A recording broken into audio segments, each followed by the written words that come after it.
What kind of researcher do I want to become? Have you started your research recently? Yes. I just happened to be looking at research-related ethical norms. Do you know those ethics in your related field? No, I don't. Isn't research entirely self-monitored? Even though we have full freedom as a researcher, we still have a duty to study the ethical norms in our specific field, as well as to understand their spirit and meaning. At the same time, we also have a responsibility to protect our research participants and subjects. There are 4 main rules to conduct responsible research: professional norms, government regulations, institutional policies, and personal responsibility.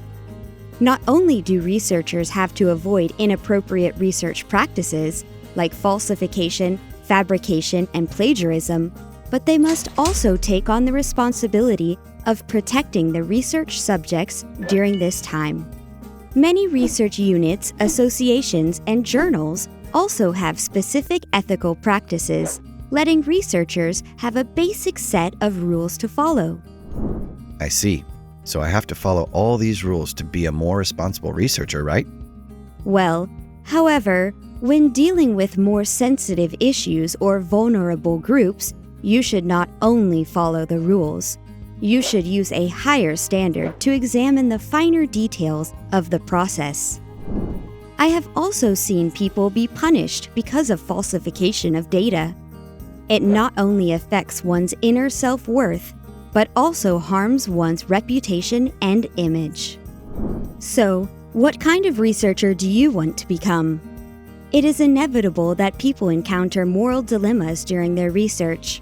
However, when facing a problem, making the right decision is something that one must learn how to do over the course of their entire life. At the same time, one must also accumulate enough information, experience, and problem-solving skills. These are the responsibilities of a researcher. When facing problems, one is on their own. No one will come to help you. This is why you should think critically as well as take responsibility for your actions. These are the ways to create a beneficial society as well as a responsible researcher. Thank you. I think I know what I should do now.